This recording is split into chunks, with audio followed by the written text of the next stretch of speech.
ఆగండి జోధా బేగం, ఇది మా ఆదేశం ఆదేశం ఆదేశం ఆదేశం.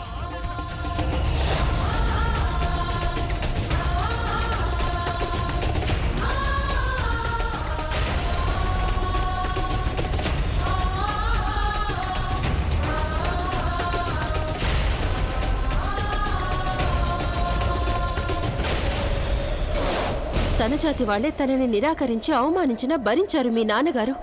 బహుశా మీకు తెలియదనుకుంటాను, నిషాలో ఉన్న మనిషి కూడా ఈ సంబంధం కోసం రాజీ పడిపోయాం మేము. అందుకని మేము మీకొక నిజం చెప్పదలుచుకున్నాం. నా కూతురు మిమ్మల్ని పెళ్లి చేసుకోవడానికి కారణం ఏమిటంటే మాకు మీ మీద అంతులేని ద్వేషం ఉంది.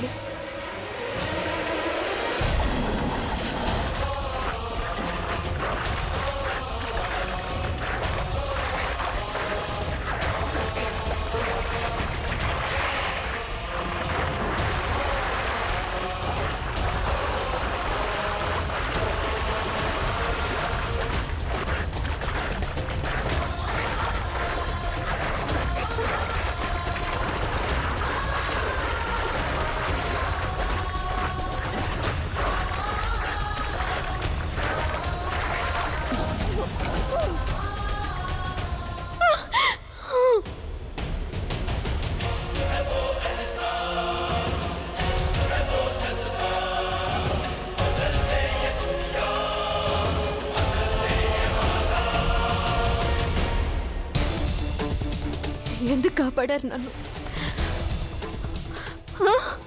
ఏం రుజువు చేయదలుచుకున్నారు మీరు? నా చావైనా బ్రతికైనా మీ చేతుల్లోనే ఉందనా? అటు నేను నా ఇష్టానుసారం బతకూడదు, ఇటు నా ఇష్టానుసారం చావకూడతానేనా? నన్నట్టు ఆగ్రాకి ఇటు అమెరికా కాకుండా చేశారు. ఒంటరి దాన్ని చేసేశారు నన్ను. చివరికి నేను చావకుండా అడ్డొస్తున్నారు. ఎందుకు కాపాడారు నన్ను? చెప్పే. వెళ్ళిపోండి ఇక్కడి నుంచి. నన్ను ఒంటరిగా వదిలేయండి. చాలు, ఇక చాలు. ఇంకొక మాట కూడా విందల్చుకోలేదు. ఎప్పుడు చూసినా బాధ పెట్టారు, ఏడిపించారు. మేం తమరిని కావాలనే అలా చేశాము, ఇలా చేశామనేగా. ఒక్కోసారి మేము మిమ్మల్ని జీవించకుండా చేశాం, మిమ్మల్ని ఒంటరిగా చేశామనేగా. కానీ ఇంతవరకు మీ మనసుకు తోచినట్లే మీరు చేశారు, అనాలనుకున్నది అంటూనే ఉన్నారు. మేము మీరు పెట్టిన ప్రతి షరతుకి ఒప్పుకున్నాం, మీరు కోరిన ప్రతి కోరికను తీర్చాం. చివరికి మీరు ఆ మేరకు వెళతారని నిర్ణయించుకున్నా ఒప్పుకున్నాం. కానీ మీరు ఎలాంటి తెలివి తక్కువ పని చేస్తారంటే ఒప్పుకోం. జోధా, అసలు మీ గురించి మీరు ఏమనుకుంటున్నారు? మీకు మీ జీవితం మీద హక్కు ఉంది, మేము ఒప్పుకుంటున్నాం. కానీ మొఘలాయి సామ్రాజ్యపు గౌరవాన్ని, దాని ఘనతని కాపాడాల్సిన బాధ్యత మాకుంది జోధా. అందుచేత మీకు దాని గౌరవాన్ని, ఘనతని చెడగొట్టే అవకాశం మేమివ్వం. రుకయ్యా బేగం విషయంలో మేము తప్పు చేశామని మేము అంగీకరిస్తున్నాం.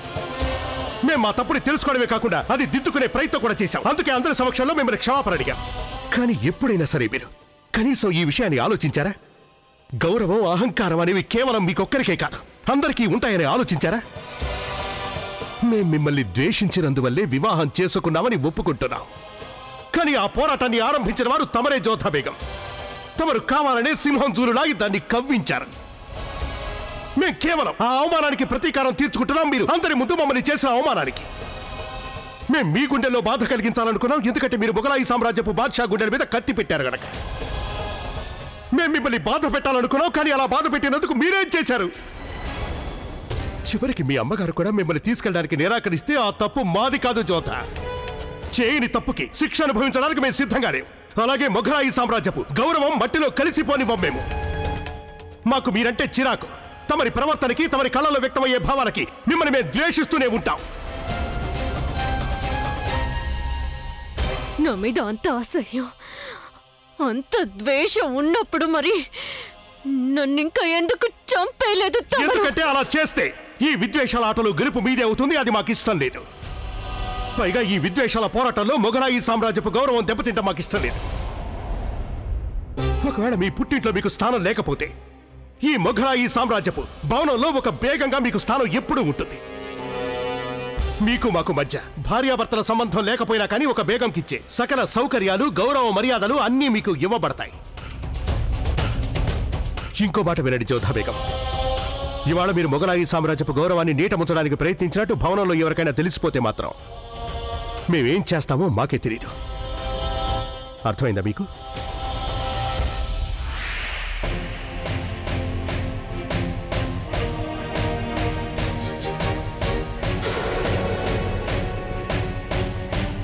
షహన్షా గారు జోదా బేగంను తీసుకుని కోట వైపు వెళుతున్నారు. వెళ్దాం పదండి. మిగతా వాళ్ళకు కూడా ఇది తెలియజేయండి.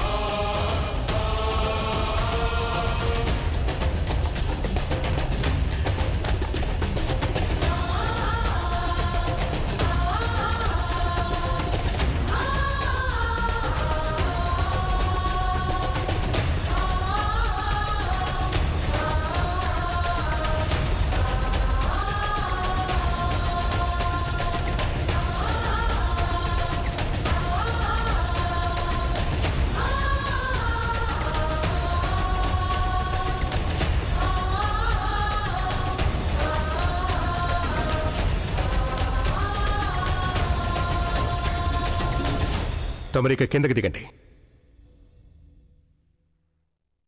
మా వెనకే రండి. ఎక్కడికి తీసుకువెళ్తున్నారు నన్ను? మీరేమీ మాట్లాడకుండా మా వెనకే రండి. మేము అడిగిన ప్రశ్నకి సమాధానం ఇది కాదు.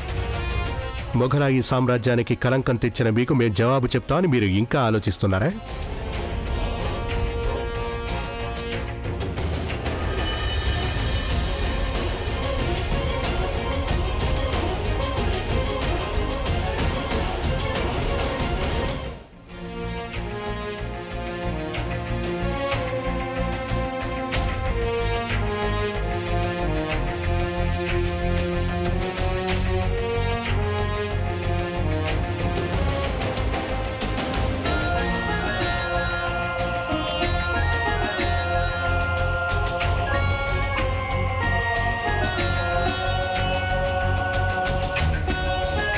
ఇది రహస్య మార్గం. ఈ దారిలో వెళితే ఎవరికంటా పడకుండా మనం భవనం చేరుకోవచ్చు.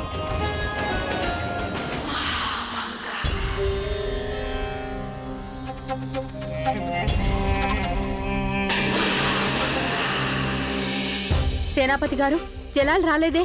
జోధా ఎక్కడుంది? వాళ్ళు ఇంకా చేరుకోలేదా? మేము చూసినప్పుడు షహన్షా గారు జోదా బేగంతో తిరిగి వస్తున్నారు. వారు మాకంటే చాలా ముందే ఉన్నారు. ఈ పాటికే వారు తిరిగి వచ్చి ఉండాలి. ఇంకా చేరుకోలేదు సేనాపతి గారు. మేమెప్పటి నుంచో ఇక్కడే నిలబడి వారి కోసం ఎదురు చూస్తున్నాం.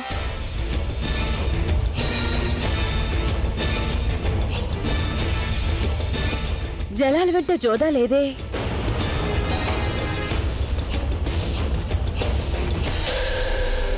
జలాల్, జోధా ఎక్కడుంది?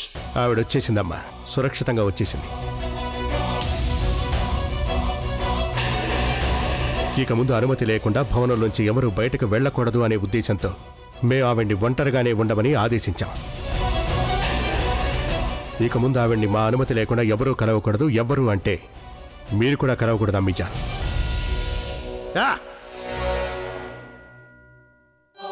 ఒంటరిగా వచ్చేసారా? అంటే ఇక నేను జోదాని కలవలేనన్నమాట. ఆవిడ్ని ఒంటరిగా వదిలి ఉండకూడదు. నువ్వేం కంగారు పడకు, మీ రాణిగారు సురక్షితంగానే ఉన్నారు. అలాగే ఉంటారు కూడా. మొఘలాయి సామ్రాజ్యపు బేగం త్వరలోనే మీ అందరి ముందుకు రానున్నారు. అప్పుడు చూడండి. తమరు నన్ను రమ్మని కబురు పెట్టారా అత్తయ్య? అవును రుకయ్య బేగం. జోధా బేగం గురించి జలాల్తో నువ్వేమైనా మాట్లాడావా అని తెలుసుకోవాలని పిలిచాను. లేదత్తయ్య, నేనింతవరకు వారిని కలుసుకోలేదు. సరే అయితే ఇది అడగాలనే రమ్మన్నాను. మహారాణి గారికి జయము జయములు. అల్లారక గురువుగారు వేంచేసి ఉన్నారు. అల్లారక గురువుగారా? ఆయన ఎంతో పేరుగల జ్ఞాని కదా? అవును, నేనే వారిని ఇక్కడికి పిలిపించాను. భవనంలో జరుగుతున్న సంఘటనల గురించి వారి ద్వారా పరిష్కారం కనుక్కుందామని.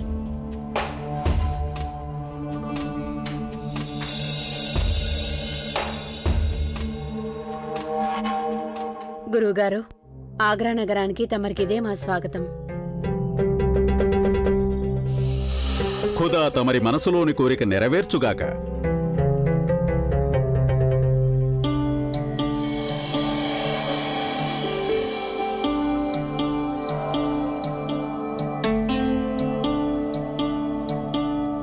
అంతా సవ్యంగానే ఉందా గురువుగారు? కొన్నాళ్లుగా భవనంలో జరుగుతున్న సంఘటనని చూసి నా మనసుని ఏదో భయం పట్టి పీడిస్తోంది గురువుగారు. తమరి గణాంకాలు, నక్షత్రాల గతి ఏం సూచిస్తున్నాయి? భయపడవలసిన అవసరం ఏమీ లేదు మహారాణి.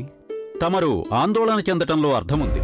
రాగల కొన్ని రోజుల్లో తమరి కుమారుడు షెహన్షా జలాల్కి కొన్ని కష్టాలు ఎదురవుతాయి. దేవుడి దేవల అది జరగకూడదు. మరి మీరే చెప్పండి గురువుగారు, ఆ కష్టాల నుండి బయటపడేయడానికి మార్గం ఏదైనా ఉందా? ఈ లోకాన్ని సృష్టించినవాడు దయతలచినప్పుడు మార్గాలకి లోటేముంటుంది? అయితే చెప్పండి, జలాల్కొచ్చే కష్టాలు తగ్గే మార్గం చెప్పండి. అందుకు షెహన్షా అజ్మీర్ క్షేత్రాన్ని దర్శించుకోవాలి. వారు అక్కడి దర్గాలో ప్రార్థనలు చేయాలి, అది తన భార్యతో. అలాగే వారి వెంట ఏ బేగం వెళ్లవలసిందో అది కూడా ఆ పైనున్న జగద్రక్షకుడి వెలుగే నిర్ణయిస్తుంది. నాకు సరిగా అర్థం కాలేదు. అది రేపటి సూర్యుడి వెలుగు వల్లే నిశ్చయమవుతుంది. ప్రస్తుతం పవిత్ర మాసం నడుస్తోంది. రేపు ఈ పవిత్ర మాసంలో తొలి శుక్రవారం. రేపు ఉదయించే సూర్యుడి వెలుగులు అందరికంటే ముందుగా ఏ బేగం మీద పడతాయో తనే షెహన్షాతో పాటు అజ్మీర్ క్షేత్రాన్ని దర్శించుకుంటుంది.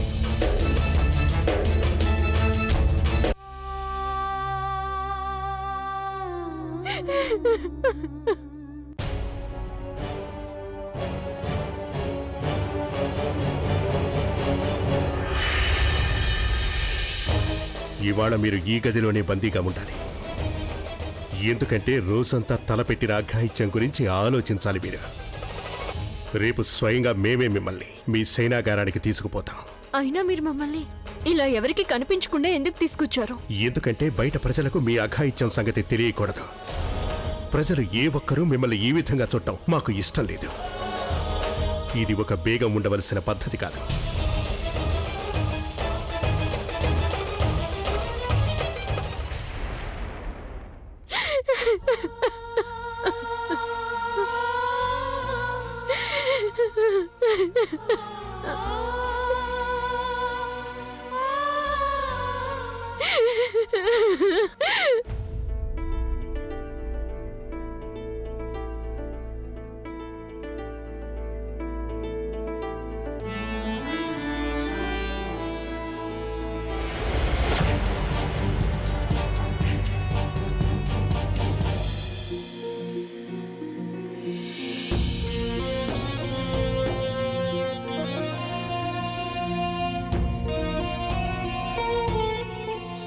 ఆయన షహిన్షా గారు అంటే మిమ్మల్ని పాలించే రాజు, అందరినీ కాపాడే బాధ్యత తనపై వేసుకున్నారు. అలాంటిది మీరు వారి గురించి ఇలా మాట్లాడేవేమీ బాగోలేదు. ఒక్కసారి ఆ మేరలో నేను మిమ్మల్ని గుర్తుపట్టలేకపోయాను, కానీ మీరు నన్ను మీ మాయలో పడేయలేరు.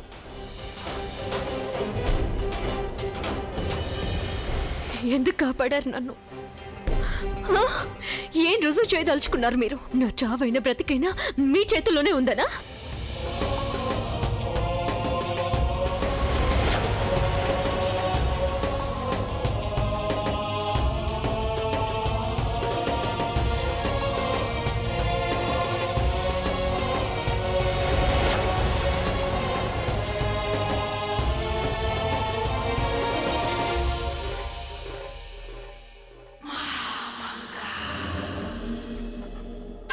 జలాల్,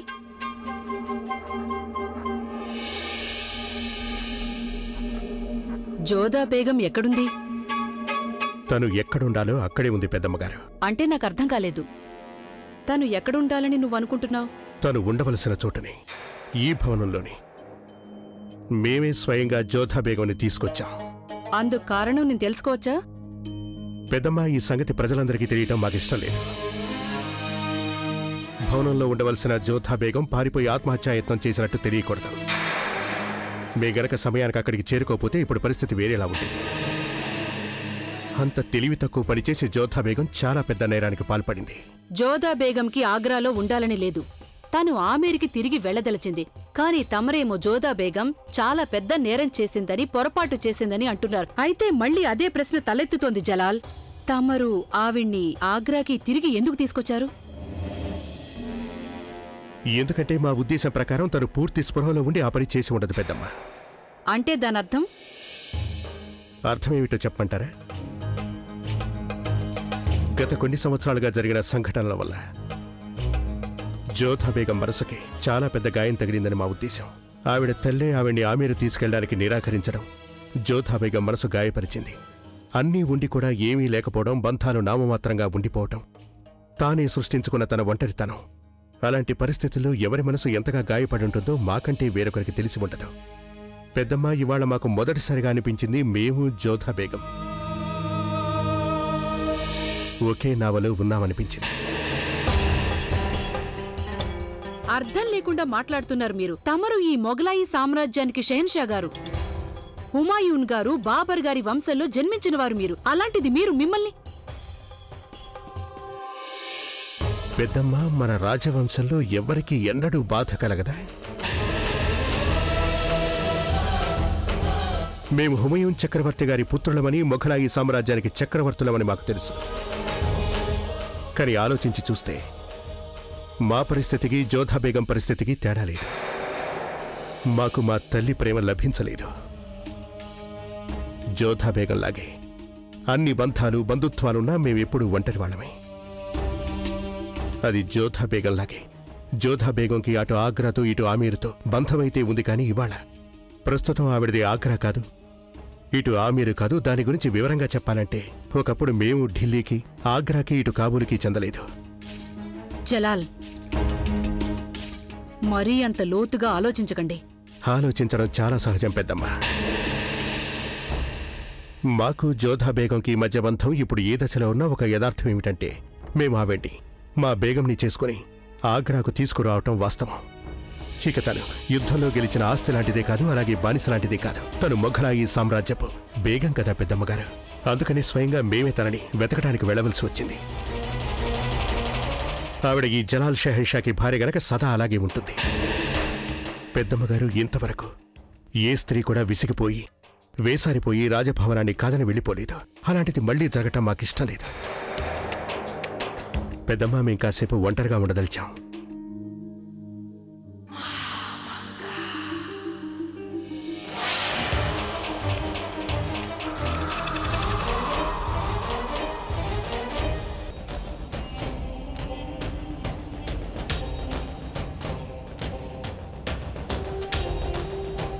త్వరలోనే మీ పొగరు దిగిపోతుంది. అప్పుడు మీరు ఒక హిందూ రాణి ముందు సలాములు చేయక తప్పదు. రేపు ఉదయించే సూర్యుడి వెలుగులు అందరికంటే ముందుగా ఏ బేగం మీద పడతాయో తనే షెహన్షాతో పాటు అజ్మీర్ క్షేత్రాన్ని దర్శించుకుంటుంది.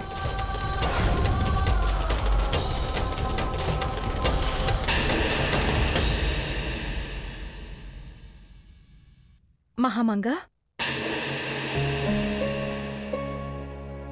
తమరు మమ్మల్ని రమ్మని కబురు పెట్టారు. రండి, ఆసీనుడు కండి.